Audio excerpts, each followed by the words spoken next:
آج ہم ایک بہت ہی دلچسپ اور عبرت آموز قصے پر بات کرنے والے ہیں، قوم سمود اور ان کے نبی حضرت صالح علیہ السلام کی۔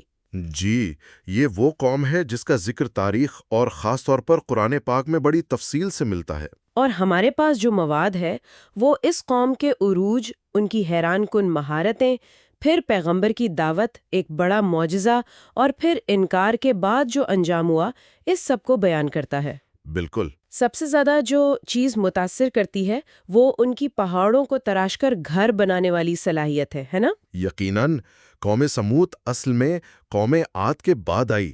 تاریخی طور پر ان کا علاقہ وادی الحجر، جسے آج کل مدائن صالح کہتے ہیں، بتایا جاتا ہے۔ اچھا۔ اور ان کی پہچان ہی یہی تھی کہ وہ پہاڑوں میں عالیشان گھر اور محل تراش لیتے تھے۔ قرآن میں بھی اس کا ذکر ہے۔ تو آج ہم اسی قصے کی گہرائی میں جائیں گے، سمجھنے کی کوشش کریں گے کہ اس میں ایمان، تکبر، اللہ کی نشانیوں اور اعمال کی جواب دہی کے حوالے سے کیا سبق پوشیدہ ہے۔ جی بالکل، یہی مقصد ہے۔ چلیں پھر قوم سمود کے عروج سے شروع کرتے ہیں۔ کہا جاتا ہے کہ یہ قوم عاد کے جو لوگ بچ گئے تھے ان کی نسل سے تھے۔ جی، وہ شمال کی طرف آئے اور وادی الحجر میں آباد ہو گئے۔ اور وہاں انہیں اپنی وہ تعمیراتی صلاحیت دکھانے کا موقع ملا۔ بالکل، اور کیا خوب موقع ملا۔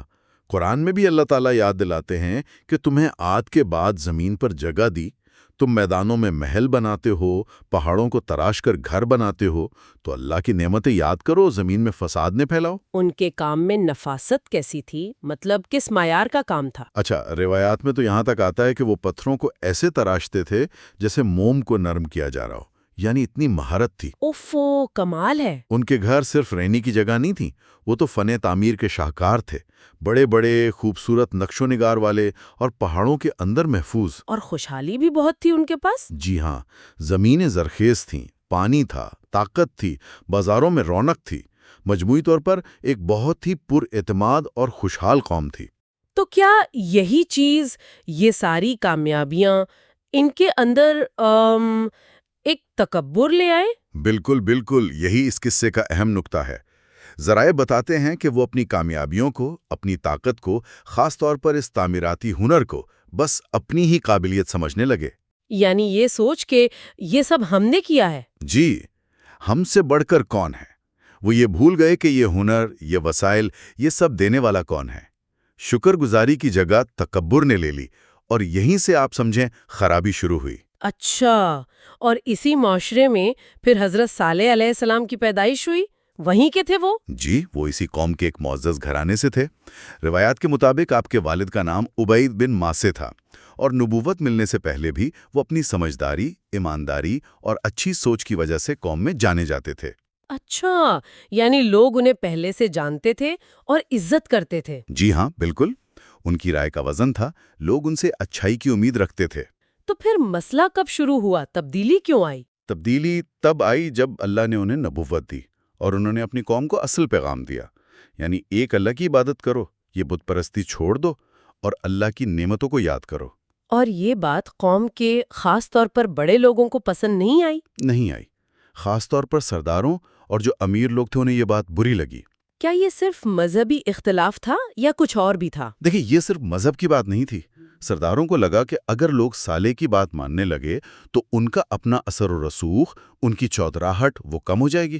اچھا، یعنی پاور پالیٹکس بھی تھی۔ جی، ان کی جو روایات تھیں، جو ان کا سٹیٹس تھا، اسے چیلنج محسوس ہوا۔ وہ کہنے لگے، کیا یہ آدمی ہمیں ہمارے باپ دادا کے معبودوں سے روکنا چاہتا ہے؟ اور حضرت صالح کا انداز کیسا تھا؟ وہ سختی سے پیش آئے؟ نہیں، روایات کے مطابق تو انہوں نے بہت نرمی سے، دلیل سے بات کی، لیکن جواب میں انہیں مخالفت ملی، مذاق اڑایا گیا، تانے دیے گئے، خاص طور پر جو اوپر کے لوگ تھے۔ اور پھر بات یہاں تک پہنچ گئی کہ انہوں نے معجزے کا مطالبہ کر دیا۔ جی ہاں، جب دلیل کام نہ آئی تو قوم کے بڑے لوگوں نے شاید اپنے غرور میں حضرت صالح کو چیلنج کر دیا۔ کیا چیلنج تھا وہ؟ انہوں نے کہا، اگر تم سچے نبی ہو تو سامنے جو وہ ایک خاص چٹان ہے نا، اس میں سے ہمارے سامنے ایک زندہ اونٹنی نکال کر دکھاؤ۔ ان کا خیال تھا کہ یہ تو ہو ہی نہیں سکتا، اور اس طرح صالح علیہ السلام جھوٹے ثابت ہو جائیں گے۔ اچھا، تو پھر کیا ہوا؟ کیا یہ مطالبہ پورا ہوا؟ حضرت صالح علیہ السلام نے اللہ سے دعا کی، اور پھر وہ ہوا جس کی کسی کو توقع نہیں تھی۔ کیا؟ لوگوں کی آنکھوں کے سامنے وہ چٹان پھٹی اور اس میں سے ایک بہت بڑی حاملہ اونٹنی باہر نکلی۔ سبحان اللہ! قرآن نے اسے ناقۃ اللہ یعنی اللہ کی اونٹنی کہا ہے اور ایک واضح نشانی آیا قرار دیا۔ حضرت صالح نے فوراً کہا، یہ اللہ کی اونٹنی ہے، تمہارے لیے نشانی، اسے اللہ کی زمین میں چرنے دو، اسے تکلیف نہ دینا ورنہ عذاب آ جائے گا۔ یہ اونٹنی عام اونٹنیوں جیسی نہیں تھی، کچھ خاص تھا اس میں؟ جی، یہ اپنی جسامت میں، اپنی شکل و صورت میں بالکل منفرد تھی۔ بعض تفاسیر میں آتا ہے، جیسے ابن کثیر نے لکھا ہے، کہ اس کا دودھ اتنا زیادہ تھا کہ پوری قوم پی سکتی تھی۔ پوری قوم ایک اونٹنی کا دودھ؟ جی، روایات تو یہی کہتی ہیں، اگرچہ یہ بھی ماننا چاہیے کہ کچھ تفصیلات وہ کمزور روایات سے بھی آتی ہیں، لیکن ایک اہم شرط پانی کی تھی۔ پانی کی شرط؟ وہ کیا تھی؟ طے یہ پایا کہ کنویں سے ایک دن صرف یہ اونٹنی پانی پیے گی اور اگلے دن باقی پوری قوم اور ان کے سارے جانور۔ اچھا، یعنی پانی کی باری مقرر ہو گئی؟ جی بالکل، یہ بھی ایک طرح کی آزمائش تھی۔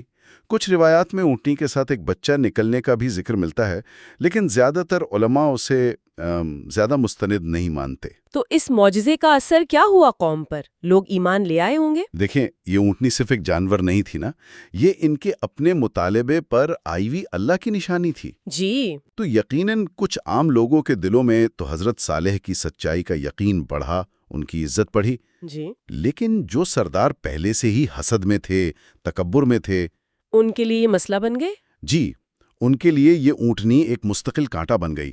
وہ دیکھنے لگے کہ اس کی وجہ سے تو صالح کی عزت اور بڑھ رہی ہے، پانی کی باری والا نظام بھی انہیں پسند نہیں تھا، یہ سب ان کے لیے برداشت کرنا مشکل ہو رہا تھا۔ یعنی معجزہ دیکھ کر بھی ایمان لانے کے بجائے وہ دشمنی میں اور پکے ہو گئے؟ بالکل، بجائے اس کے کہ وہ نشانی دیکھ کر اپنی غلطی مانتے، ان کے سرداروں نے منصوبہ بنایا کہ اس نشانی کو ہی ختم کر دیا جائے۔ اونٹنی کو ختم کرنے کا؟ جی، وہ کہنے لگے جب تک یہ اونٹنی ہے صالح کا اثر بڑھتا رہے گا، ہماری نہیں چلے گی۔ حسد نے، طاقت کی خواہش نے انہیں اندھا کر دیا تھا۔ اس سازش میں کون لوگ شامل تھے؟ کچھ نام آتے ہیں تاریخ میں؟ جی، روایات میں کچھ نام آتے ہیں، جیسے مصرع بن مہرج اور کدار بن سالف۔ کہا جاتا ہے کہ یہ کدار بن سالف بڑا طاقتور اور شریر آدمی تھا۔ اچھا۔ ان کے ساتھ کچھ اور لوگ بھی ملے جن کا ذکر قرآن میں 9 فسادیوں کے گروہ کے طور پر بھی آیا ہے۔ ایک روایت یہ بھی ہے کہ 2 امیر عورتوں نے قدار کو اکسایا تھا، انعام میں اپنی بیٹیوں کی شادی کی پیشکش کر کے۔ اچھا، یہ نام وغیرہ تو شاید روایات کا حصہ ہوں گے؟ جی ہاں، یہ تفصیلات تفاسیر اور تاریخ کی کتابوں میں ملتی ہیں، لیکن انہیں ہم قصص کا حصہ سمجھیں تو بہتر ہے۔ اصل بات یہ ہے کہ ایک منصوبہ بنا اونٹنی کو مارنے کا، اور انہوں نے کر گزرے؟ جی، ایک دن جب وہ پانی پی کر واپس جا رہی تھی تو ان لوگوں نے گھات لگا کر حملہ کیا۔ قدار بن سالف نے تیر مار کر اس کے پچھلے پاؤں کی وہ رگیں کاٹ دیں جن سے جانور چلتا ہے تاکہ وہ بھاگ نہ سکے، اور پھر باقیوں نے مل کر اسے مار ڈالا۔ لیکن یہ تو چند لوگوں نے کیا تھا، پھر عذاب پورے قوم پر کیوں آیا؟ یہ بات سمجھ نہیں آتی۔ اچھا سوال ہے۔ قرآن میں جرم کی نسبت پوری قوم کی طرف ہے۔ مفسرین کہتے ہیں کہ قاتل تو چند تھے، لیکن قوم کی اکثریت یا تو اس پر خوش تھی، راضی تھی، یا کم از کم انہوں نے مجرموں کو روکا نہیں۔ یعنی ان کی خاموشی بھی جرم میں شامل تھی؟ جی، ان کی خاموشی، اور بعض روایات کے مطابق تو انہوں نے بعد میں جشن بھی منایا، گوشت تقسیم کیا۔ تو یہ اجتماعی طور پر اللہ کی نشانی سے بغاوت تھی۔ یہ صرف جانور کا قتل نہیں تھا، یہ اللہ کے حکم کی نافرمانی تھی۔ جب حضرت صالح علیہ السلام کو پتہ چلا تو ان کا کیا رد عمل تھا؟ انہیں شدید صدمہ ہوا، بہت دکھ ہوا۔ انہوں نے اپنی قوم سے کہا، جس کا مفہوم ہے کہ تم نے اللہ کی نشانی کو مار دیا۔ ٹھیک ہے، اب اپنے گھروں میں صرف 3 دن اور رہ لو، مزے کر لو، اس کے بعد تم پر عذاب آئے گا، اور یہ اللہ کا وعدہ ہے، یہ جھوٹا نہیں ہو سکتا۔ یہ ایک طرح سے آخری وارننگ تھی۔ ان 3 دنوں میں کیا ہوا؟ کیا لوگوں نے معافی مانگی؟ نہیں، توبہ نہیں کی۔ الٹا روایات میں آتا ہے کہ ان 3 دنوں میں ان پر عذاب کی نشانیاں ظاہر ہونے لگیں۔ نشانیاں؟ کیسی نشانیاں؟ پہلے دن سب کے چہرے زرد پڑ گئے، جیسے شدید خوف یا بیماری سے ہو جاتے ہیں۔ اچھا۔ دوسرے دن وہی چہرے سرخ ہو گئے، جیسے غصے میں یا بخار میں تپ رہے ہوں۔ اور تیسرے دن؟ تیسرے دن وہ چہرے بالکل سیاہ پڑ گئے۔ یہ آنے والی تباہی کا آخری اشارہ تھا۔ یہ رنگوں کا بدلنا، اس کا کیا مطلب تھا؟ کیا یہ کوئی نفسیاتی اثر تھا؟ اس کی مختلف تشریحات ہیں۔ کچھ کہتے ہیں کہ یہ ان کی بڑھتی ہوئی مایوسی، خوف اور ان کی جو اندر کی روحانی تاریکی تھی اس کا باہر اظہار تھا۔ یہ سائن تھے کہ مہلت ختم، عذاب قریب ہے۔ لیکن انہوں نے پھر بھی نہیں مانا؟ نہیں مانا، بلکہ وہ حضرت صالح کا مذاق اڑاتے رہے کہ لاؤ بھئی کہاں ہے عذاب۔ اسی دوران اللہ کے حکم سے حضرت صالح اور جو چند لوگ ایمان لائے تھے وہ اس بستی سے نکل کر محفوظ جگہ چلے گئے۔ اور پھر چوتھا دن آ گیا، عذاب کیسا تھا؟ کس شکل میں آیا؟ چوتھے دن فجر سے کچھ پہلے اللہ کا عذاب آیا۔ قرآن میں 2 لفظ استعمال ہوئے ہیں، سیاح اور رجفہ۔ سیاح یعنی کوئی چیخ؟ جی، سیاح کا مطلب ہے ایک زبردست چیخ یا دھماکہ، اور رجفہ کا مطلب ہے شدید زلزلہ۔ اچھا، تو دونوں چیزیں ہوئیں؟ تفاسیر یہی بتاتی ہیں، جیسے تفسیر ابن کثیر میں ہیں کہ آسمان سے ایک ایسی ہولناک چیخ آئی اور ساتھ ہی زمین بھی شدید زلزلے سے لرز اٹھی۔ اور اس کا اثر کیا ہوا؟ اثر یہ ہوا کہ اس آواز اور جھٹکے کی شدت سے ان کے دل پھٹ گئے اور وہ وہیں کے وہیں اپنے گھروں میں ہی مردہ ہو کر گر پڑے۔ تفسیر قرطبی میں بھی ہے کہ چیخ اتنی شدید تھی کہ سینے اور کانوں کے پردے پھٹ گئے اور موت فوراً واقع ہو گئی۔ کچھ روایات میں حضرت جبرائیل کا بھی ذکر آتا ہے۔ جی، تاریخ طبری جیسی کتابوں میں ہے کہ وہ چیخ حضرت جبرائیل علیہ السلام کی تھی۔ اصل بات یہ ہے کہ عذاب اچانک آیا، بہت شدید تھا اور مکمل تھا۔ پوری قوم ختم ہو گئی؟ پوری قوم، قرآن کہتا ہے انہیں ایک زبردست چیخ نے آ پکڑا اور وہ اپنے گھروں میں اوندھے پڑے رہ گئے، ایسے ختم ہوئے جیسے کبھی وہاں رہتے ہی نہ تھے۔ یہ تو واقعی ایک بہت ہی ہولناک انجام ہے۔ ایک پوری تہذیب جو اپنے ہنر پر، اپنی طاقت پر اتنا ناز کرتی تھی، وہ ایک لمحے میں ختم۔ جی، اور یہ انجام ان کے اپنے کاموں کا نتیجہ تھا۔ تکبر، اللہ کی ہدایت سے منہ موڑنا، اور سب سے بڑھ کر اللہ کی بھیجی ہوئی نشانی کی بے حرمتی اور قتل۔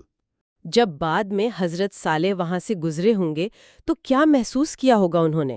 روایات میں آتا ہے کہ جب وہ اپنے ساتھیوں کے ساتھ اس تباہ شدہ بستی کے پاس سے گزرے تو انہوں نے بہت افسوس سے اپنی قوم کو، جو اب وہاں مردہ پڑی تھی، مخاطب کیا، جس کا مفہوم قرآن میں یوں ہے: اے میری قوم، میں نے تو تمہیں اپنے رب کا پیغام پہنچا دیا تھا، تمہاری خیرخواہی کی تھی، مگر تم لوگ خیرخواہوں کو پسند ہی نہیں کرتے تھے۔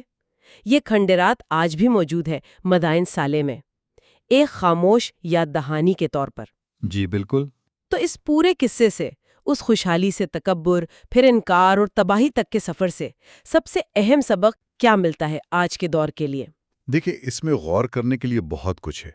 ایک تو یہ کہ انسان کی اپنی صلاحیتیں، اپنی کامیابیاں، ان پر فخر کرنا ایک حد تک ٹھیک ہے، لیکن یہ بھول جانا کہ یہ نعمتیں کہاں سے آئی ہیں، یہ خطرناک ہے۔ یعنی عاجزی اور شکر گزاری کا توازن؟ بالکل۔ یہ سوال اہم ہے کہ کوئی بھی معاشرہ یا فرد اپنی کامیابیوں پر غرور کیے بغیر عاجزی کیسے اپنا سکتا ہے؟ یہ کیسے یاد رکھا جائے کہ اصل طاقت اللہ کی ہے؟ اور شاید یہ بھی کہ جو وارننگز ہوتی ہیں، جو نشانیاں ہوتی ہیں، انہیں نظر انداز نہیں کرنا چاہیے۔ یقیناً یہ قدیم کہانی ہمیں یہ سوچنے پر مجبور کرتی ہے کہ ہم اپنے ارد گرد جو واضح سگنلز ہیں، جو تنبیہات ہیں، ان پر کتنا دھیان دیتے ہیں۔ کہیں ہم اپنی طاقت، اپنے علم، اپنی ٹیکنالوجی کے نشے میں کوئی ایسی غلطی تو نہیں کر رہے جس کا انجام برا ہو؟ یہ وہ سوالات ہیں جن پر غور کرنا بہت ضروری ہے تاکہ تاریخ کی غلطیوں سے کچھ سیکھا جا سکے۔ بالکل، یہی اس قصے کا اصل پیغام ہے۔